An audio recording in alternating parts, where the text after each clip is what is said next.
जय सिया राम दोस्तों। इस वीडियो में हम बात करेंगे रैपिड फ्लीट आईपीओ के बारे में। तो यह कल 21 मार्च से खुलेगा और 25 मार्च तक ये आईपीओ खुला रहेगा। कंपनी के बिजनेस को हम डिटेल में समझेंगे, उसके फाइनेंशियल देखेंगे, इसका लेटेस्ट प्री मार्केट प्रीमियम भी चेक करेंगे, जिससे हमें आइडिया लग जाएगा कि इसमें लिस्टिंग गेन कितना मिल सकता है, आने वाले टाइम में कंपनी क्या फ्यूचर प्लान्स है और इस आईपीओ को हमें अप्लाई करना चाहिए या अवॉइड करना चाहिए। ये सारी ही बातें मैं इस वीडियो में कवर करूंगा, तो लास्ट तक वीडियो को जरूर देखिएगा। तो अगर सबसे पहले आईपीओ की बात करें तो यह 21 से 25 मार्च के बीच में खुला रहेगा।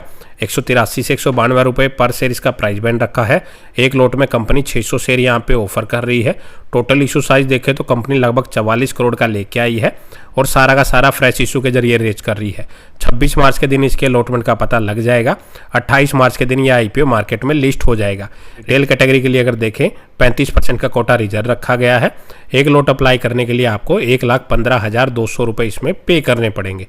प्री आईपीओ प्रमोटर्स के पास ऑलमोस्ट 98% की हिस्सेदारी है, जो घट के 68% की रह जाएगी। तो 30% का जो स्टेक है वो यहाँ पे बेचा जा रहा है। इसके बाद हम बात कर लेते हैं कंपनी के बिजनेस की। तो कंपनी की जो स्थापना है 2006 में हुई थी और कंपनी के मेनली बिजनेस की बात करें तो company logistic and road transportation की जो सर्विसेज है वो ये कंपनी प्रोवाइड करवाती है।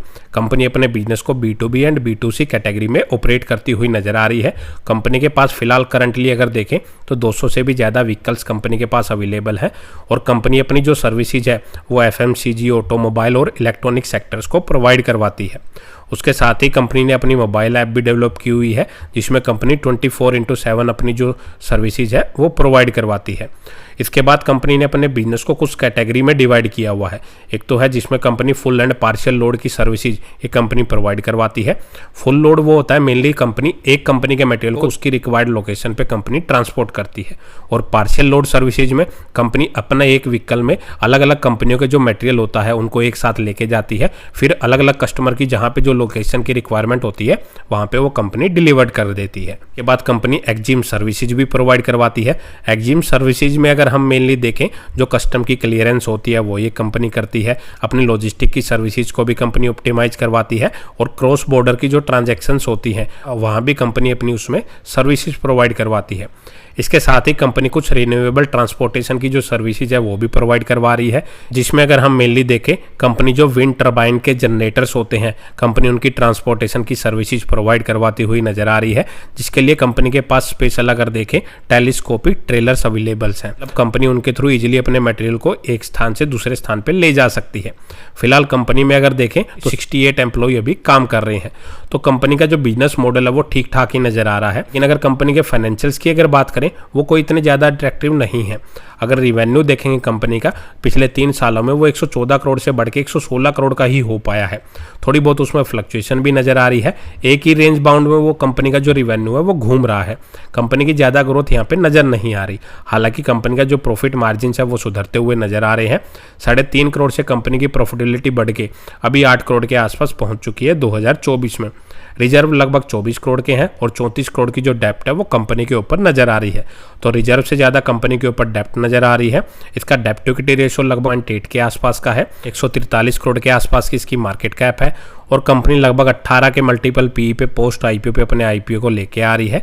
तो वैल्यूएशन वाइज अगर इसको इसके लिस्टेड कंपटीटर से कंपेयर करें तो कंपनी ने यहाँ पे जो अपने 2 कंपटीटर्स के नाम दिए हैं उनमें premium road line limited and AVG logistic limited, उनका जो बिजनेस है वो भी कंपनी के आसपास ही फिलहाल चलता हुआ नजर आ रहा है। अगर एवीजी लॉजिस्टिक सर्विसेज की बात करें तो उस कंपनी का जो बिजनेस है इन दोनों ही इस कंपनी के मुकाबले भी काफ़ी बड़े स्केल पे वो कंपनी अपना बिजनेस कर रही है। वैल्यूएशन भी इसी कंपनी के आसपास नजर आ रही है। तो वैल्यूएशन वाइज अगर देखें इसके कंपटीटर से कंपेयर करने के बाद तो ओके कंपनी ने वैल्यूएशन रखी है, इतनी कोई ज़्यादा हाई फाई वैल्यूएशन नहीं रखी है। अब देख लेते हैं कंपनी जो पैसा यहाँ से रेज कर रही है उसकी यूटिलाइजेशन कहाँ पे करेगी। तो कंपनी अपने व्हीकल की परचेजिंग के लिए यहाँ पे लगभग 13 करोड़ रुपए खर्च करने वाली है और वर्किंग कैपिटल की रिक्वायरमेंट के लिए भी कंपनी लगभग 19 करोड़ रुपए इसमें से खर्च करेगी और बाकी बचे हुए पैसे कंपनी जनरल कॉर्पोरेट पर्पज के लिए यूज कर सकती है। तो ये तो हो गया कंपनी के बिजनेस, उसका फाइनेंशियल, आने वाले टाइम में कंपनी क्या फ्यूचर प्लान्स है, आईपीओ क्यों लेके आई है कंपनी। तो इसका हम लेटेस्ट ग्रे मार्केट प्रीमियम भी चेक कर लेते हैं। तो आज की डेट में इसका जो ग्रे मार्केट प्रीमियम है वो 0% चल रहा है। तो फिलहाल के अकॉर्डिंग तो ऐसा ही लग रहा है कि यह हमें कोई लिस्टिंग गेन देता हुआ नजर नहीं आ रहा। अब सवाल आता है क्या इस आईपीओ को अप्लाई करें या फिर अवॉइड करें। तो बेसिकली मैं तो आईपीओ जो अप्लाई करता हूँ वो लिस्टिंग गेन के लिए ही अप्लाई करता हूँ। तो फिलहाल के अकॉर्डिंग तो लिस्टिंग गेन इसमें मिलता हुआ नज़र नहीं आ रहा। फिलहाल मार्केट की सिचुएशन भी काफ़ी ख़राब चल रही है। तो मैं आपको कुछ कंपनी के प्लस और नेगेटिव पॉइंट बता देता हूँ, उसके बेस पे आप अपना डिसीजन ले सकते हैं कि इसको अप्लाई करेंगे या अवॉइड करेंगे। कंपनी के जो कुछ प्लस पॉइंट की बात करें तो कंपनी अपनी जो ट्रांसपोर्टेशन सर्विसेज है वो ऑनलाइन सर्विसेज भी अवेलेबल करवाती है, जिससे काफ़ी कस्टमर इसकी तरफ अट्रैक्ट हो रहे हैं और आने वाले टाइम में कंपनी को उससे बेनिफिट हो सकता है। Company full and partial load की सर्विसेज भी प्रोवाइड करवाती है। अगर बाय चांस एक से ज़्यादा कस्टमर की कंपनी को डिलीवरी करनी होती है, कंपनी एक ही व्हीकल में उनकी डिलीवरी भी कर देती है, जिससे उसके जो ट्रांसपोर्टेशन के ज़्यादा चार्जेज हैं वो बच जाते हैं। उसमें कंपनी का प्रॉफिट मार्जिन थोड़ा सुधर जाता है। अब नेगेटिव पॉइंट की बात कर लेते हैं। तो नेगेटिव पॉइंट में बेसिकली अगर हम देखें तो एक तो इसका जो सबसे पहले ग्रे मार्केट प्रीमियम है वो 0% ही चल रहा है, मतलब टिंगन या आईपीओ हमें नहीं देने वाला। दूसरा पॉइंट देख लेते हैं, इसके ऊपर डेप्ट भी अगर देखें तो रिजर्व से ज़्यादा कंपनी के ऊपर डेप्ट नजर आ रही है। प्लस तीसरा अगर नेगेटिव पॉइंट देखें तो कंपनी की जो सेल्स ग्रोथ है वो एक ही रेंज बाउंड में घूम रही है और थोड़ी बहुत उनमें फ्लक्चुएशन नजर आ रही है। मतलब पिछले 3 साल के अकॉर्डिंग तो ऐसा ही नजर आ रहा है कि कंपनी के जो कस्टमर्स हैं वो फिक्स नजर आ रहे हैं और उनसे जो ऑर्डर्स भी कंपनी को मिल रहे हैं वो लगातार एक ही जैसे मिल रहे हैं। उनमें कोई ज़्यादा इतनी हाई फाई ग्रोथ कंपनी की नज़र नहीं आ रही, ना ही ज़्यादा उसके कस्टमर ऐड हुए हैं।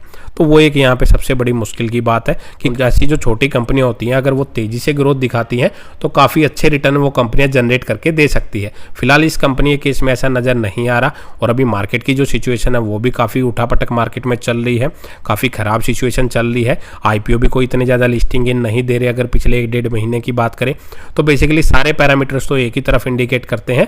अगर आपको अपना पैसा सेफ रखना है तो बेटर रहेगा इस आईपीओ को अवॉइड करें। मैं इस आईपीओ को कंप्लीटली अवॉइड करने वाला हूं। आप अपने फाइनेंशियल एडवाइजर से डिस्कस करके अपना डिसीजन ले सकते हैं, इसको अप्लाई करेंगे या अवॉइड करेंगे। तो इस वीडियो में इतना ही। अगर आपको वीडियो अच्छी लगे तो वीडियो को लाइक करें और चैनल को सब्सक्राइब करना ना भूलें। जय सिया राम।